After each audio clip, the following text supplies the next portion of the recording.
नमस्कार दोस्तों, मैं संजय सर। जैसा कि आप लोग को बताना चाहूँगा, कल की वीडियो आपने देखा, हमने टेंस की शुरुआत की है और टेंस की शुरुआत में हमने आपको बताया कि टेंस 3 प्रकार के होते हैं। तीनों का वर्णन करने के बाद हमने आपको प्रेजेंट इंडेफिनिट टेंस के निगेटिव और अफर्मेटिव टेंस के बारे में बताया। और आज जिस टेंस की बारी हमने आपको कल बताया, तो आज हम आपको प्रेजेंट इंडेफिनिट टेंस का महत्वपूर्ण सेंटेंस, जिसको इंट्रोगेटिव कहते हैं, उसके बारे में हम चर्चा करेंगे। लेकिन इसके पहले कि उसके बारे में चर्चा करें, इसके बारे में कुछ चीज़ें हमें आपको बताना है जो कि अनिवार्य है। जैसा कि आप लोग जानते हैं, इंट्रोगेटिव सेंटेंस, इंट्रोगेटिव मतलब होता है प्रश्नवाचक। तो प्रश्नवाचक कुछ शब्द होते हैं जिससे प्रश्न बनता है। वो शब्द कौन से होते हैं? जैसे कहाँ, वेयर, क्यों, व्हाई, कब, व्हेन, कैसे, हाउ। ये शब्द ऐसे शब्द हैं जिनसे प्रश्न बनता है। इनका प्रयोग जहां किया जाता है उससे प्रश्न की उत्पत्ति होती है। जैसे तुम कहाँ जा रहे थे, तुम क्यों रो रहे थे, वो क्या खा रहा है। ये ऐसे शब्द होते हैं जिससे प्रश्न की उत्पत्ति होती है। इसके बारे में अधिक जानकारी के लिए मैं आपको बताना चाहूंगा। सबसे पहले present indefinite tense interrogative sentence के बारे में विस्तार से जानिए आप। प्रेजेंट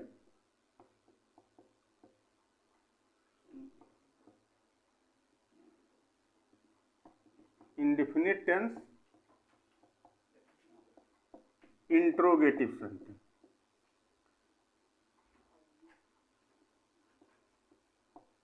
इंट्रोगेटिव सेंटेंस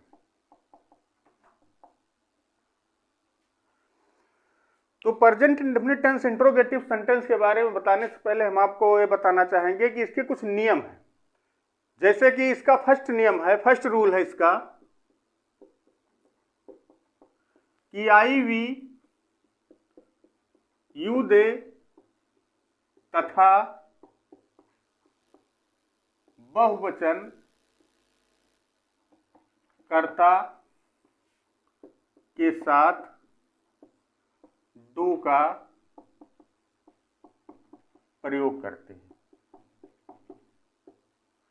यानी अगर कर्ता प्लूरल नंबर, जिसको बहुवचन कहते हैं, अगर उसमें है तो आपको डू का प्रयोग करना है। कहां करना है, कैसे करना है, इसको अभी हम अगली कड़ी में बताएंगे। और इसी का दूसरा नियम लिख लीजिए, आप लोग नोट कर लीजिए कि ही, सीट तथा एक वचन कर्ता के साथ डज का प्रयोग करते हैं।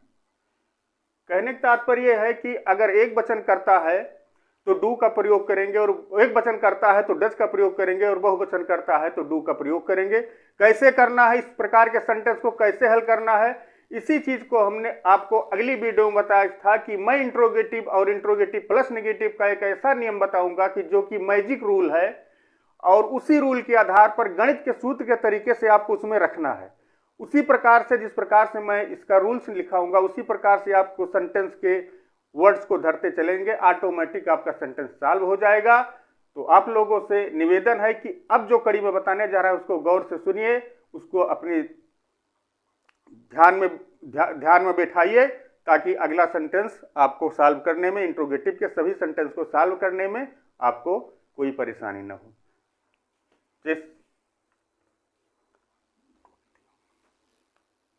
कुछ वर्ड्स, कुछ शब्द ऐसे होते हैं जो कि प्रश्नवाचक शब्द कहलाते हैं। वो प्रश्नवाचक शब्द कौन कौन से हैं, पहले उनके बारे में जानिए। जैसे होता है व्हेयर।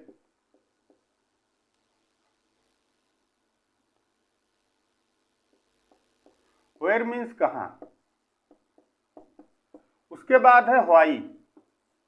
व्हाई मीन्स क्यों। फिर व्हाट। व्हाट मीन्स क्या। हाउ, कैसे। व्हेन, कब। ये सब प्रश्नवाचक शब्द हैं ये प्रश्नवाचक शब्द जो हैं, जैसे हु मीन्स होता है कौन, ये ऐसे शब्द हैं, ये जहां पर आएंगे प्रश्न पैदा करने लगेंगे। चाहे जहां इनका, जैसे वो कहाँ जा रहा है, तुम क्यों रो रहे हो, वो क्या खा रहा है, तुम कैसे हो, वो लखनऊ कब जाएगा, तुम कौन हो, ये सब ऐसे प्रश्न होते हैं जिससे, ये सब ऐसे वर्ड होते हैं जिससे प्रश्न पैदा होता है। तो अब आप लोगों को इसके बारे में बताना चाहिए, इनका प्रयोग कहाँ होता है, कब होता है, कैसे होता है। अगर आपको प्रश्नवाचक शब्द वाक्य में मिल रहे हैं तो उस प्रश्नवाचक शब्द को कहाँ लिखेंगे, सहायक क्रिया कहाँ लिखेंगे, कर्ता कहाँ लिखेंगे, कर्म कहाँ लिखेंगे, बाकी सेंटेंस कैसे क्या होगा, इन्हीं का वर्णन करना है। इन्हीं का वर्णन करने के लिए जो हमने एक सूत्र बनाया है, सूत्र रूपी नियम बनाया है, उसी नियम का हम वर्णन करने जा रहे हैं। तो आप इस पर ध्यान दीजिएगा। वो रूल्स है, जैसा कि मैं आपको बताना चाहूंगा कि यदि प्रश्नवाचक शब्द वाक्य के बीच में आते हैं तो उसकी अंग्रेजी पहले लिखते हैं, उसके बाद सहायक क्रिया, फिर कर्ता, फिर मुख्य क्रिया का प्रयोग करके शेष सेंटेंस लिखते हैं। जैसे मैं इसी रूल्स को एक उदाहरण द्वारा समझाना चाहूंगा। उदाहरण है जैसे तुम विद्यालय क्यों जाते हो।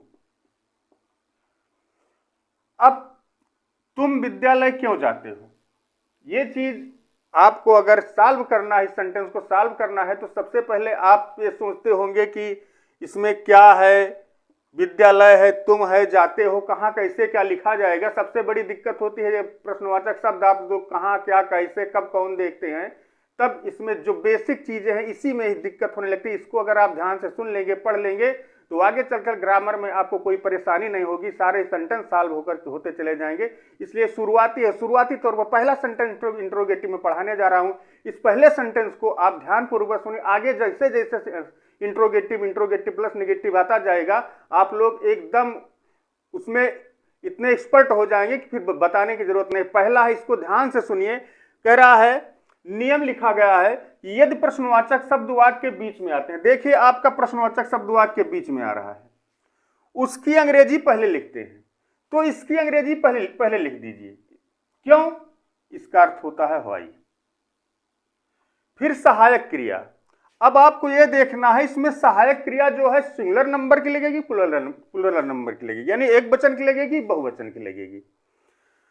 तो आई वी यू दे, जाहिर है नियम में लिखाया भी गया है कि आई हो चाहे वी हो चाहे यू हो चाहे दे हो, ये सब बहुवचन के कर्ता है।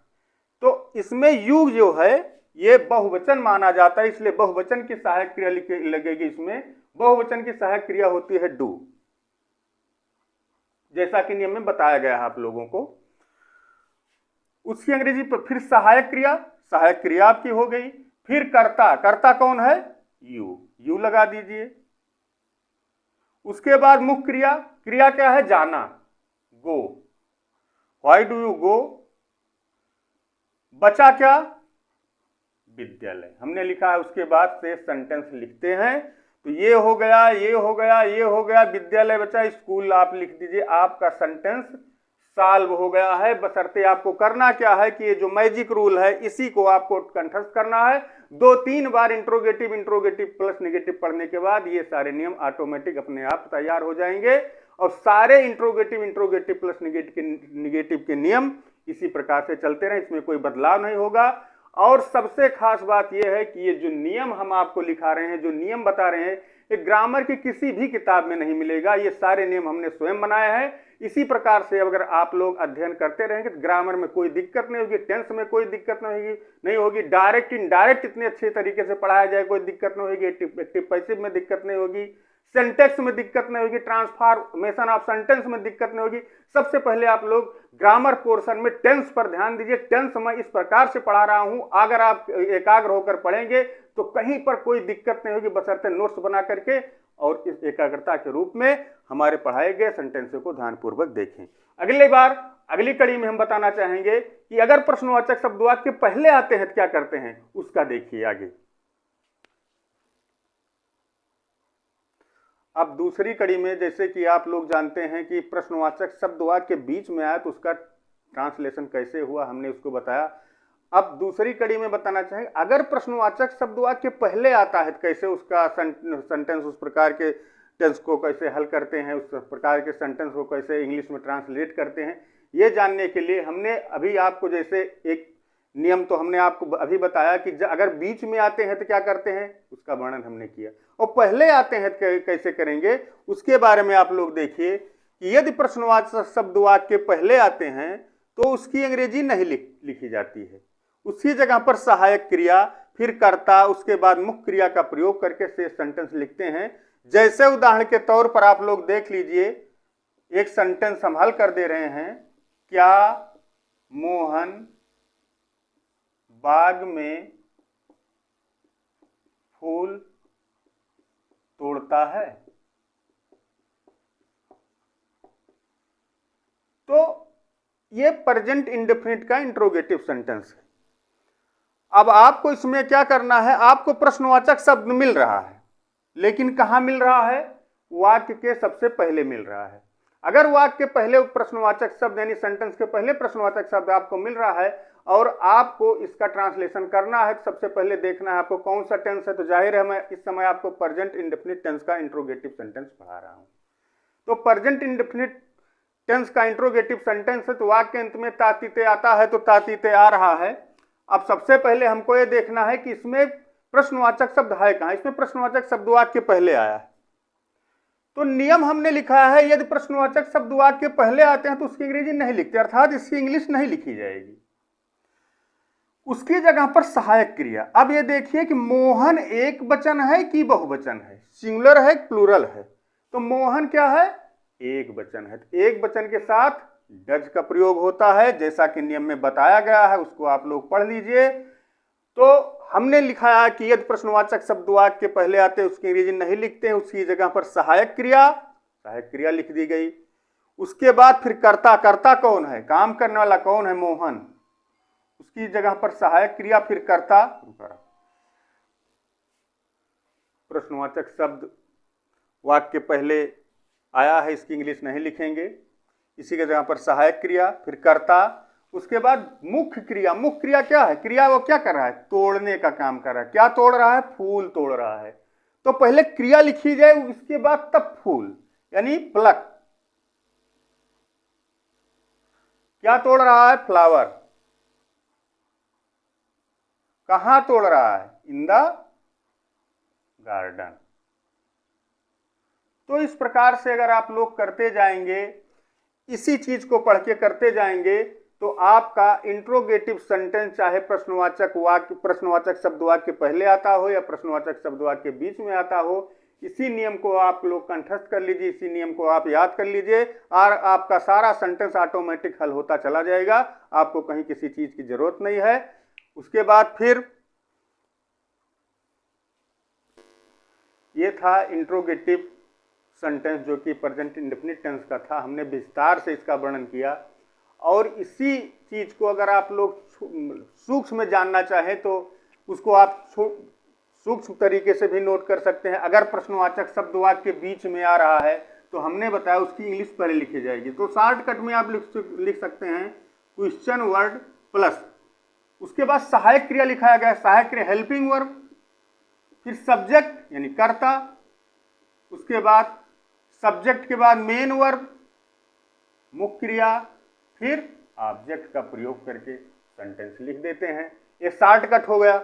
यदि प्रश्नवाचक शब्द वाक्य पहले आते हैं तो उसमें क्या होता है, सबसे पहले हेल्पिंग वर्ब, उसके बाद सब्जेक्ट, फिर मेन वर्ब, उसके बाद ऑब्जेक्ट का प्रयोग करके से सेंटेंस लिख देते हैं। ये शॉर्ट हुआ। लेकिन इसके पहले कि आप लोग शॉर्ट विधि का अवलोकन करें, पहले आप जो विस्तार से पढ़ाया गया है उसी का अवलोकन करके उसी के आधार पर 2-4 सेंटेंस 10 सेंटेंस अगर आप लोग सॉल्व कर लेंगे तो इसकी कोई जरूरत नहीं पड़ेगी, उसी के आधार पर आप सारा सेंटेंस आपका हल होता चला जाएगा। तो आप लोग के जानकारी के लिए चाहे वो सूक्ष्म विधि आप तैयार कर लीजिए या जो हमने विस्तार से बताया उसको, दोनों आपके लिए फायदेमंद होंगे। तो जैसे आपकी इच्छा, तो आप लोग प्रेजेंट इंडेफिनिट का इंट्रोगेटिव सेंटेंस खत्म हुआ। अब अगली कड़ी में हम आपको बताने जा रहे हैं प्रेजेंट इंडेफिनिट का interrogative plus negative sentence. Interrogative plus negative sentence जो है ये थोड़ा सा इससे भिन्न है, क्योंकि इसमें प्रश्न नकारात्मक और प्रश्नवाचक दोनों आ रहे हैं। नकारात्मक प्रश्नवाचक का मीन्स होता है जिसमें प्रश्नवाचक शब्द भी मिलेंगे आपको और नकारात्मक नहीं भी मिलेगा। तो नहीं कहाँ प्रयोग होगा, प्रश्नवाचक शब्द कहाँ प्रयोग होगा, कर्ता कहाँ प्रयोग होगा, क्रिया कहाँ प्रयोग होगा, सहायक क्रिया कहाँ प्रयोग होगा, ये सब चीजें बताने के लिए हम आपको ले चलते हैं प्रेजेंट इंडेफिनिट के इंट्रोगेटिव प्लस नेगेटिव सेंटेंस में। तो आइए आज देखते हैं। अब present indefinite tense interrogative plus negative sentence जो होता है, इसके बारे में हम आप वर्णन करने जा रहे हैं। अब इसी सेंटेंस को पढ़ाने के बाद हमारा प्रेजेंट इंडेफिनिट टेंस एकदम कंप्लीट हो जाएगा, प्रेजेंट इंडेफिनिट टेंस आपका खत्म हो जाएगा। फिर अगली कड़ी में हम प्रेजेंट कंटीन्यूअस के बारे में बातें करेंगे, लेकिन इसके पहले प्रेजेंट कंटीन्यूअस के बारे में बातें करें, हमें present indefinite tense interrogative plus negative sentence को पढ़ना है। इसको पढ़ने के बाद आपका प्रेजेंट इंडेफिनिट टेंस खत्म हो जाएगा। तो present indefinite tense interrogative plus negative, इस प्रकार के सेंटेंस को कैसे हल किया जाता है, तो इस प्रकार के सेंटेंस को हल करने के लिए वही तरीका है जो इसके पहले इंट्रोगेटिव में बताया गया, थोड़ा सा उसमें बदलाव हो। बदलाव कैसा है आइए देखते हैं। अब सवाल ये उठ रहा है कि present indefinite tense interrogative plus negative में जो सेंटेंस आ रहे हैं उनमें ठीक उसी प्रकार से उनका ट्रांसलेशन होगा जैसे इंट्रोगेटिव का होता था। लेकिन इंट्रोगेटिव में क्या था, आपको सिर्फ प्रश्नवाचक शब्द मिलते थे और इसमें आपको क्या अलग से मिल रहा है, नाट मिल रहा है, नहीं मिल रहा है, नकारात्मक वाक्य हो रहे हैं। तो ये नकारात्मक में जैसे उसमें इंट्रोगेटिव में हमने आपको बताया कहाँ क्या रखना है, पहले प्रश्नवाचक शब्द वाक्य के बीच में आते हैं उसमें पहले लिखते हैं, फिर सहायक क्रिया लिखते हैं, फिर कर्ता लिखते हैं, फिर मुख्य क्रिया लिख करके से सेंटेंस लिख देते हैं। लेकिन अब इसमें नाट आ रहा है, नाट का प्रयोग कहाँ किया जाएगा, इसी के बारे में आपको बताना चाहेंगे कि नाट का प्रयोग कहाँ किया जाता है। इसके लिए एक उदाहरण है, जैसा आप लोग नोट कर लीजिए, जैसे तुम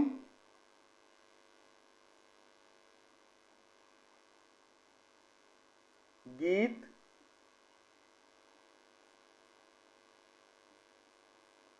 क्यों नहीं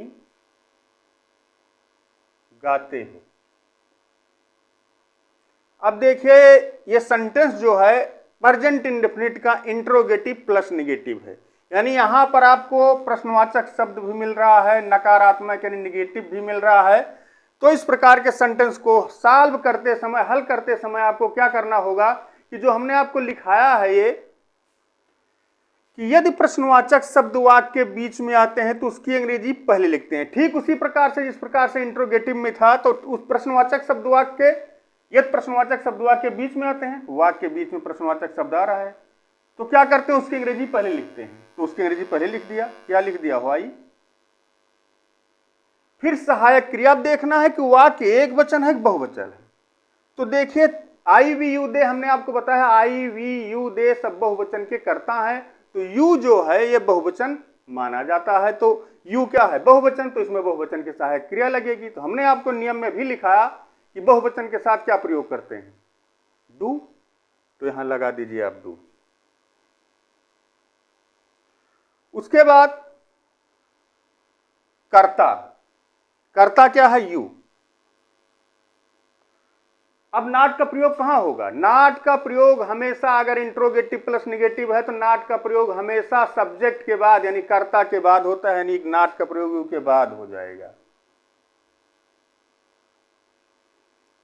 सिंग, क्रिया क्या है, गाना, सिंग ए सॉन्ग। ये आपका सेंटेंस सॉल्व हो गया ठीक उसी आधार पर जिस आधार पर इंट्रोगेटिव सॉल्व होता था, बशर्ते इसमें एक वर्ड ऐसा था नाट जिसका पता नहीं था कि नाट कहां लगाना है। तो आज से आप लोग जान लीजिए, जहां इंट्रोगेटिव प्लस नेगेटिव आप सॉल्व करेंगे, दोनों सेंटेंस रहेंगे इंट्रोगेटिव प्लस नेगेटिव, तो नाट हमेशा सब्जेक्ट के बाद ही आता है। ठीक उसी प्रकार से सेंटेंस सॉल्व हुआ, तुम गीत क्यों नहीं गाते हो, why do you not sing a song. अब इसी सेंटेंस में जैसे आपको अभी बताया हमने कि यदि प्रश्नवाचक शब्द वाक्य के बीच में आते हैं तो उसका उस प्रकार के सेंटेंस को से हल किया जाता है। अगर पहले आ रहे हैं तो ठीक वैसी क्रियाएं करनी पड़ेगी जैसे कि आपने इंट्रोगेटिव में किया है, बस नाट कहाँ लगाना है, सब्जेक्ट के बाद, यानी कर्ता के बाद आपको नाट लगा देंगे, शेष क्रिया वैसे कर देंगे, आपका सेंटेंस सॉल्व हो जाएगा। लेकिन जानकारी आपको हो, नॉलेज अधिक हो, इसलिए हमने आपको विस्तार से बता दिया फिर से एक बार कि यदि प्रश्नवाचक शब्द वाक्य के पहले आते हैं तो उसकी अंग्रेजी नहीं लिखते हैं, उसकी जगह पर सहायक क्रिया, फिर कर्ता, फिर नाट, उसके बाद मुख्य क्रिया का प्रयोग करके से सेंटेंस लिखते हैं। ठीक इसी प्रकार से आप उसी जिस प्रकार से नियम लिखाया गया है, रूल लिखाया गया है, उसी पर आप लोग गणित के सूत्र के तरीके से धरते चले जाएंगे, आपका सेंटेंस एकदम सॉल्व हो जाएगा। मेरे दोस्तों, अगर आपको मेरी वीडियो अच्छी लगती हो तो अपने मित्रों में सब शेयर कर दीजिए और लाइक कर दीजिए। आगे मैं आपको ग्रामर के एक एक कड़ी, एक एक सूक्ष्म चीजें बताता रहूंगा, आप वीडियो से जुड़े रहे। उसके बाद नेक्स्ट आपको बताना चाहूंगा इसी में कि कैसे होगा यदि प्रश्नवाचक शब्द वाक्य पहले आते हैं। उसको देखिए, जैसे कहा गया कि क्या वह